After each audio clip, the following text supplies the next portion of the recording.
Bom dia! Estamos de volta com as nossas reflexões matinais. Venham as águas.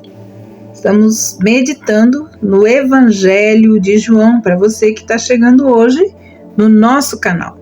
Nós estamos meditando capítulo a capítulo, versículo a versículo do Evangelho de João. E nós chegamos no capítulo 12 e hoje nós vamos partir do versículo 12 até o 26 do capítulo 12, que diz assim: Jesus entra em Jerusalém.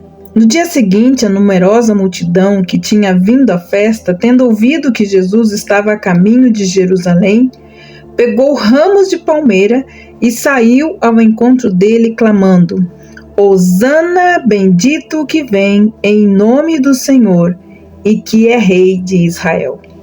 E Jesus, tendo conseguido um jumentinho, montou-o, segundo está escrito: Não tema, filha de Sião, eis que o seu rei está vindo montado num filho de jumento. Seus discípulos, a princípio, não compreenderam isso, mas quando Jesus foi glorificado, então eles se lembraram de que essas coisas estavam escritas a respeito dele e também de que tinham feito isso com ele. A multidão que estava com Jesus, quando ele chamou Lázaro do túmulo e o levantou dentre os mortos, dava testemunho. Por causa disso também a multidão saiu ao encontro de Jesus, pois ouviu que ele tinha feito este sinal. Então os fariseus disseram entre si: Vocês podem ver que não estão seguindo nada. Eis que o mundo vai atrás dele. Ora, entre os que foram para adorar durante a festa havia alguns gregos, e esses se dirigiram a Filipe, que era de Betsaida da Galileia, e lhe pediram: Senhor, queremos ver Jesus. E Filipe disse: André e Filipe então comunicaram a Jesus. Então Jesus se dirigiu a eles dizendo: É chegada a hora de ser glorificado o Filho do Homem. Em verdade, lhes digo que se o grão de trigo caindo na terra não morrer, fica ele só. Mas se morrer, produz o seu fruto. Quem ama a sua vida, perdê-la, mas aquele que odeia a sua vida nesse mundo, irá preservá-la para a vida eterna. Se alguém me serve, que siga-me. E aonde eu estou, ali estará o meu servo. E se alguém me servir, meu Pai o honrará. Temos aqui então a entrada triunfal de Jesus em Jerusalém. Chegado então esta hora, era o domingo antes da crucificação. É difícil saber exatamente o que essa multidão pensou de Jesus. Será que eles realmente entenderam que ele era o Filho de Deus, o Messias de Israel? Ou somente o consideravam um rei que os livraria da opressão romana? Foram movidos pela emoção do momento? Sem dúvida, alguns do grupo eram verdadeiros crentes, mas a impressão geral é que a maior parte do povo não tinha um interesse real no Senhor Jesus. Ramos de palmeiras são um símbolo de descanso e paz depois da tristeza, como nos diz Apocalipse, capítulo 7, versículo 9. Já a palavra Hosana significa: salva agora, nós te pedimos. Salva-nos agora, nós te pedimos. Juntando então esses pensamentos, era como se o povo estivesse reconhecendo Jesus como alguém enviado de Deus para salvá-los da crueldade romana e dar-lhes descanso e paz depois da tristeza de longos anos de opressão. Jesus, ele entra na cidade montado em um jumentinho, um meio de transporte comum. Mas que isso, porém, o Senhor estava cumprindo a profecia montado dessa maneira. Essa citação foi tirada lá de Zacarias, capítulo 9, versículo 9, que diz que ali o profeta disse que quando o rei viesse de volta a Israel, ele estaria montado em um filho de jumenta. A filha de Sião era uma expressão figurativa que se refere ao povo judeu, sendo Sião, então, uma colina na cidade de Jerusalém. Claro que os discípulos não entendiam que o que estava acontecendo era exato cumprimento da profecia de Zacarias, ou seja, Jesus estava realmente entrando em Jerusalém como legítimo rei de Israel. Porém, depois do Senhor ter voltado para o céu e ser glorificado à mão direita do Pai, pareceu aos discípulos que esses eram os eventos que cumpriram então as Escrituras. Mas aqui, no versículo 17 e 18, no meio da multidão que observava Jesus entrar em Jerusalém, algumas pessoas tinham visto a ressurreição de Lázaro dentre os mortos. Eles contaram aos outros ao redor quem era que montava no jumentinho. Era o mesmo que ressuscitara Lázaro. Enquanto então a notícia desse notável sinal se espalhou, uma grande multidão saiu para encontrar Jesus. Infelizmente, o motivo era a curiosidade em vez de uma verdadeira fé. Enquanto a multidão crescia em número e interesse no nosso Salvador sobre o jumento, os fariseus ficaram fora de si. Nada que poderiam dizer ou fazer tinha o menor efeito. Com um exagero frenético, eles gritavam que o mundo inteiro tinha seguido após Jesus. Eles não reconheceram que o interesse da multidão era passageiro e que aqueles que estavam prontos a adorar Jesus como Filho de Deus eram bem poucos. Ali diz no versículo 20 e 26 que certos gregos desejavam ver Jesus. Os gregos que vieram a Jesus eram gentios que se converteram ao judaísmo.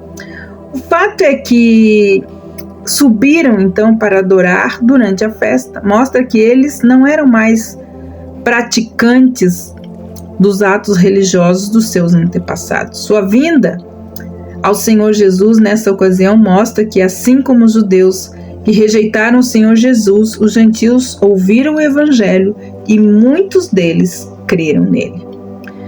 Versículo 21 diz que nenhuma razão é dada porque esses se dirigiram então a Filipe. Talvez o nome grego é o fato de que ele era de Betsaida da Galileia. O tornou acessível então a esses gentios. O pedido era de que o Senhor, eles queriam ver. Eles queriam ver o Senhor Jesus. Ninguém que tem esse desejo sincero no coração é mandado embora sem a sua recompensa. E você? Você quer ver Jesus? Você tem procurado sinceramente encontrar o Senhor Jesus? Talvez aqui Filipe não estivesse certo se o Senhor viria então a esses gregos. Cristo antes falou aos discípulos para não irem aos gentios com o evangelho. Então Filipe foi a André e juntos então comunicaram a Jesus. Porque os gregos queriam ver Jesus? Se lermos nas entrelinhas, podemos imaginar que a sabedoria de Jesus lhes agradou e eles queriam exaltá-lo como um filósofo popular. Eles sabiam que Jesus estava num curso de colisão com os líderes judaicos e queriam salvar-lhe a vida, talvez levando-o à Grécia com eles. A sua filosofia era: poupe-se. Mas Jesus respondeu-lhes que essa filosofia era diretamente oposta à lei da ceifa. Ele seria glorificado na sua morte sacrificial e não por uma vida confortável.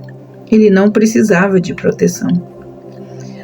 A semente, como diz ele, nunca produz cereal até primeiro cair na terra e morrer. O Senhor Jesus aqui se referia a si mesmo como um grão, como uma semente de trigo. Se ele não morresse, ele ficaria só. Ele desfrutaria as glórias do céu sozinho, não haveria nenhum pecador salvo para compartilhar a sua glória. Mas se ele morresse, ele providenciaria um caminho de salvação pelo qual muitos poderiam ser salvos. Se nós recusarmos a ser grão de trigo caindo na terra e morrendo, Se nós não sacrificarmos as expectativas e nem arriscarmos a nossa reputação, propriedade, saúde, se quando fomos chamados não abandonamos muitas vezes o que precisamos abandonar e não rompemos muitas vezes com laços que devemos romper, como Cristo então permanecerá. Como Cristo então permaneceremos sós. Mas se quisermos ser frutíferos, devemos seguir o nosso amado Senhor, tornando-nos um grão de trigo, morrendo e então produzindo muito fruto. Muitos pensam que as coisas importantes na vida são alimento, roupa e prazer. As pessoas vivem para essas coisas, mas com esse tipo de amor à sua vida, eles falham em reconhecer que a alma é mais importante que o corpo. Acabam negligenciando o bem-estar da sua alma e por isso eles perdem a vida. Em contrapartida, aos que o consideram todas as coisas como perda por amor de Cristo, para servi-lo, acabam deixando de lado as coisas muito estimadas entre os homens. Estes são os que guardaram a sua vida para a vida eterna. Odiar a nossa vida significa amar a Cristo mais do que amar os nossos próprios desejos, interesses, nossas vontades. Para servir a Cristo, nós devemos segui-lo. Seu desejo é que os seus servos obedeçam os seus ensinos e sejam moralmente parecidos com ele. Devem aplicar o exemplo da sua morte a si mesmo. Todos os servos têm a promessa da constante presença e proteção do seu mestre. Isto se aplica não somente à vida presente, mas também à eternidade. O serviço agora receberá a aprovação de Deus num dia futuro. Tudo quanto sofremos de vergonha ou opróbrio aqui será realmente pequeno em comparação à glória de ser publicamente aprovado por Deus, Pai, nos céus. Que assim seja, que nós possamos realmente entregar as nossas vidas a Jesus, entendendo que nós precisamos morrer como grão de trigo para que possamos nascer de novo e darmos frutos para a glória de Deus. Que Deus abençoe você e até amanhã com as nossas reflexões matinais. Venham as águas. Até lá!